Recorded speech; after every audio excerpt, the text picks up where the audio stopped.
ओम श्री गणेशाय नमः। श्री शिवाय नमस्तुभ्यम। आपका दिन शुभ हो, मंगलमय हो, यही प्रार्थना करते हैं।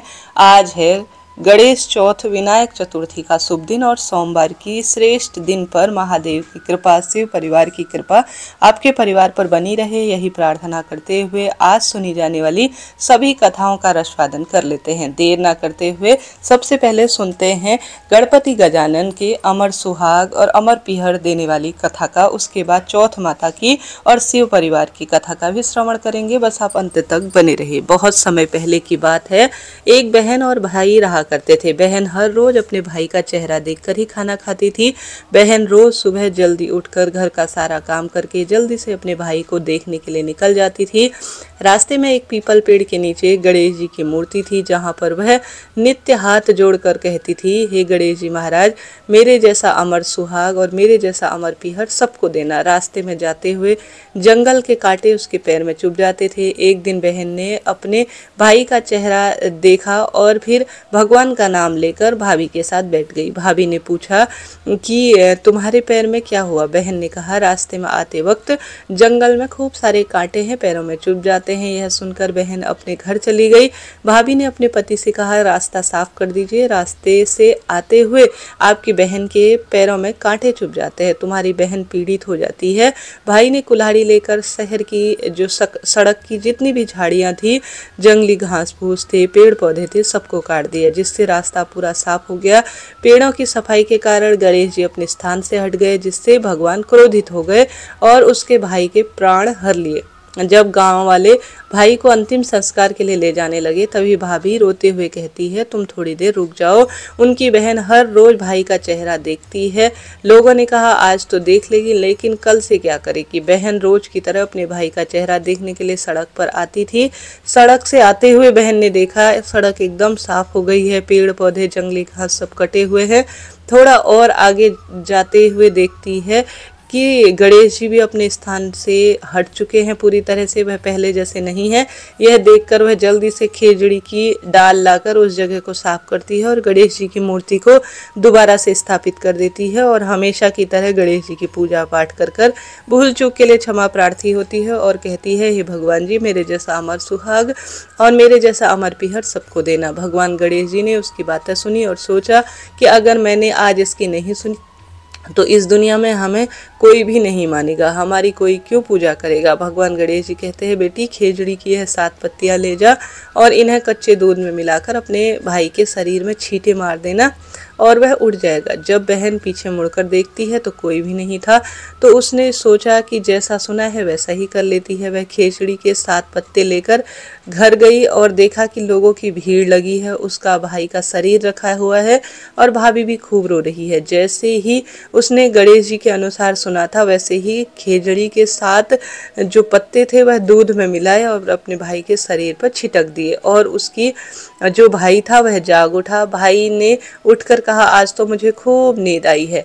बहन ने कहा, ऐसी नींद तो किसी शत्रु को भी ना आए, और उसने अपने भाई को सारी घटना बता दी। हे गणेश जी महाराज, जैसे अमर सुहाग और अमर पीहर उस बहन को दिया, वैसे ही सभी के जीवन में अमर सुहाग देना और पुत्र पौत्र का वरदान देना, जीवन में खूब सारी खुशियां देना। हे गणेश जी महाराज, आपकी सदा ही जय। प्रिय श्रोताजनों, आज के शुभ दिन में चौथ माता की कथा सुनी जाए तो अन्न धन्य के भंडार बढ़ते हैं और पीहर और ससुराल की भी रक्षा होती है। आइए उस कथा को भी श्रवण कर लेते हैं। आप गणेश जी महाराज के जयकारे, चौथ माता के जयकारे जरूर लगाइएगा। कथा अनुसार एक साहूकार के एक बेटा थे, बहू थे। बेटा और साहूकार दोनों कुछ भी नहीं कमाते थे। बड़े बूढ़ों का जो धन था उसी से काम चलता था। जब भी बहू बाहर कोई काम से जाती थी तो पड़ोसन उससे पूछती थी, बहू आज क्या खाने में खाया है? तब वह कहती थी, कुछ भी नहीं, ठंडी बासी खाकर आई हूँ। एक दिन यह बात साहूकार के बेटे ने सुन ली। उसने अपनी माँ को सारी बात बताई और पूछा कि माँ, तुम तो अपनी बहू को रोज गरम गरम खाना परोसती हो, तब भी यह पड़ोसन से कहती है कि वह ठंडी बासी ही रोटी खाकर आई है। तब उसकी माता बोली, बेटा मैं तो चारों थालियां गरम गरम बराबर परोसती हूँ, यदि तुझे मुझ पर विश्वास नहीं है तो अपनी आंखों के देख ले। तब दूसरे दिन बेटे ने तबीयत खराब का बहाना बनाया और चादर ओढ़कर लेट गया। उसने देखा बहू ने गरम खीर खांड भोजन किया हुआ है, अर्थात खीर खाई हुई है। बहू नीचे उतरी तो बेटे ने उसका पीछा किया। पड़ोसन के पूछने पर बहू ने पड़ोसन से वही बात दोहराई। तब उसका पति उठा और उससे कहने लगा कि अभी अभी तू तो गर्मा गर्म खाना खाकर आई है, फिर भी तू पड़ोसन को झूठ क्यों बोल रही है कि मैं ठंडी बासी ही रोटी खाकर आई हूँ। तब उसकी विद्वान पत्नी, जो कि हर स्वरूप में देखती थी कि घर में क्या चल रहा है, वह कहने लगी, न तो अपनी कमाई हुई रोटी खा रहे हैं, न तो आपके पिता की कमाई हुई रोटी खा रहे हैं। बस पुराना जो पुरखों का धन है वह बैठे बैठे पूरा परिवार खर्च कर रहा है। इस तरह से कुएं में जो पानी है वह पूरी तरह से एक दिन समाप्त ही हो जाएगा, अर्थात धीरे धीरे हम गरीब होते जाएंगे, ऐसी उस विद्वान पत्नी ने कहा। उसकी बातों को सुनकर उसका पति जो है पूर्ण रूप से समझ गया कि इस तरह से काम नहीं चलेगा। तब वह पति विदेश कमाने के लिए निकल गया। पीछे से उसकी जो पत्नी थी बड़ी विधि विधान से गणेश जी के चतुर्थी के व्रत सभी रूप में, शुक्ल पक्ष और कृष्ण पक्ष के दोनों के व्रत सुंदर रूप में किया करती थी और गणेश जी की विशेष एक भक्त बन गई थी। गणेश जी की नियमित पूजा करना उसका नियम था। उसको परदेश में रहते हुए उसके पति को 12 वर्ष बीत गए। चौथ माता और गणेश जी ने सोचा कि अब इसके पति को घर बुलाना चाहिए, नहीं तो इस कलयुग में पति पत्नी के मिलन अनुसार गणेश जी के भक्तों को कोई कष्ट आएगा तो फिर गणेश जी के भक्तों को कौन पूजेगा। चौथ माता लड़के के सपने में जाकर बोली कि तू घर जा, तेरी पत्नी तुझे बहुत याद करती है। तब वह बोला, मैं कैसे जाऊं, मेरे यहाँ बहुत बड़ा कारोबार फैला है। तब चौथ माता ने कहा, सुबह एक दीपक जलाना, चौथ माता और गणेश जी का नाम लेना, देने वाले रुपए दे जाएंगे और लेने वाले ले जाएंगे। इसके साथ ही घर का जो तेरा दुकान का कारोबार है वह भी सिमट जाएगा। सुबह उसने ऐसा ही किया, सारा कारोबार एक दिन में ही सिमट गया और वह घर जाने के लिए तैयार हुआ तो रास्ते में एक सांप आग के पास जाता हुआ उसे मिला। लड़के ने सोचा सांप जल जाएगा तो उसने सांप को भगाने के लिए सिसकारी भरी, लेकिन तभी नागराज बोले, हे पापी दुष्ट, मैं तो सांप योनि से मुक्त होने जा रहा था, लेकिन तुझे मुझे सिसकार दिया है, इसलिए अब मैं तुझे डसूंगा। तब वह लड़का बोला, हे नागराज, तुम मुझे अवश्य खा लेना, पर मैं आपको वचन देता हूँ कि मैं अपने घर 12 वर्ष बाद मिलने जा रहा हूँ। कल रात आपको मैं अब मिलने जरूर आऊँगा, आपके घर आऊँगा। और आप जब पति घर आया तो वह बहुत उदास था। पत्नी के कारण पूछने पर उसने बताया पत्नी चतुर थी। उसने एक सीढ़ियों पर दूध का कटोरा रख दिया, दूसरे पर बालू मिट्टी बिछा दी, तीसरे पर फूलमाला बिछाड़ दिए, चौथी पर इत्र छिड़क दिया, पांचवी पर मिठाई रख दी। इस तरह उसने 7 सीढ़ियों पर कुछ न कुछ रख दिया और दरवाजा खुला छोड़ दिया और पलंग पर अपनी चोटी लटकाकर वह सो गई। सांप आया, उसने सबसे पहले दूध पिया तो बोला, साहूकार के बेटे, तूने सुख तो मुझे बहुत भी दिए हैं, परंतु मैं भी तेरे वचनों से बंधा हूं, इसलिए तुझे जरूर डसूंगा। 7 सीढ़ियों पर उसने ऐसा ही किया। जैसे ही उसको जो है डसने लगा, तभी चौथ माता और विनायक जी ढाल तलवार बनकर आए और सांप के 4 टुकड़े कर दिए। पूंछ का एक टुकड़ा लड़की की जूती में जाकर गिरा। सांप ने सोचा यह जूता वह पहनेगा तब उसको डस लूंगा। तभी वहां बहुत सारी चींटियां आ गई। उन्होंने कहा, यह स्त्री हमें रोज शक्कर आटा डालती है, अब इसकी रक्षा तो करनी ही चाहिए। चींटियों ने उस पर हमला कर दिया और उसकी पूंछ को पोली कर दिया। जैसे ही सुबह हुई वह खून से लब हो गया। माँ ने सोचा मेरे बहू बेटों को शायद किसी ने मार दिया, इसलिए वह चिल्लाने लगा। तभी बेटा बोला कि माँ खुशी मनाओ, आज हमारा बैरी दुश्मन सांप मर गया। और पूछने लगा कि मेरे पीछे मेरी दीर्घ आयु के लिए कौन विशेष उपाय और पूजा कर रहा था। तब माँ बोली, मैंने तो कोई बेटा ऐसा कोई खास काम किया नहीं। पत्नी से पूछा तो पत्नी बोली, 12 महीने के सभी चौथ के व्रत किया करती थी, इसलिए चौथ माता और विनायक जी की कृपा से यह कार्य हुआ है, शायद उन्होंने ही हमारी सहायता की है। तब सास बोली, यह झूठ बोलती है, रोज मैं इसको 4 रोटी देती थी, तो फिर इसका कैसे चौथ का व्रत पूर्ण हुआ। तब वह बोली, एक रोटी तो गाय माता को खिला देती थी, एक मेहतारनी को देती थी, एक जमीन पर गाड़ती थी, शाम का खाना में चंद्रमा को जल चढ़ाकर कर करती थी। यदि विश्वास नहीं है तो पूछ लो। तब गाय माता से पूछा तो वह हंसने लगी और मुख से पलाश के फूल गिरने लगे।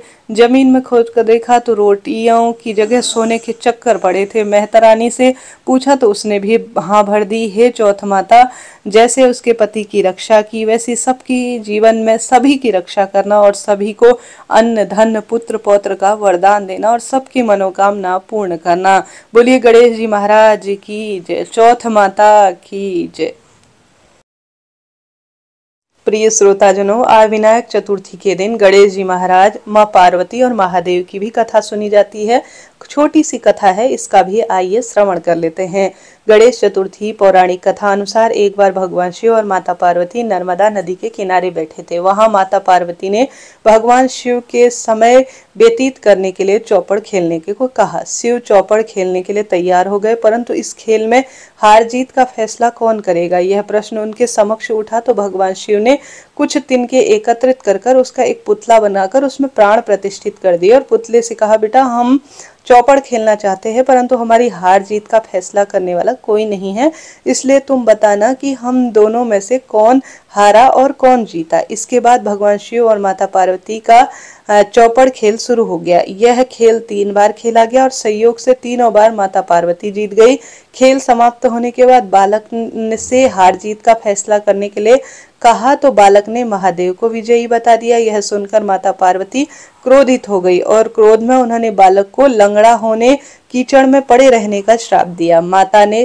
बालक ने माता पार्वती से माफिया मांगी और कहा कि मुझसे अज्ञानतावश ऐसा हुआ, मेरे किसी भी देश भाव में ऐसा नहीं किया। बालक द्वारा क्षमा मांगने पर माता ने कहा, यहाँ गणेश पूजन के लिए नाग कन्या आएंगी, उनके कहे अनुसार तुम गणेश व्रत करो, ऐसा करने से तुम मुझे प्राप्त करोगे। यह कहकर माता पार्वती शिव के साथ कैलाश पर्वत चली गई। 1 वर्ष के बाद उस स्थान पर नाग कन्याएं आई। तब नाग कन्याओं ने श्री गणेश जी के व्रत की विधि मालूम करके उस बालक को 21 दिन लगातार गणेश जी के व्रत करवाए। उसकी श्रद्धा से गणेश जी प्रसन्न हुए।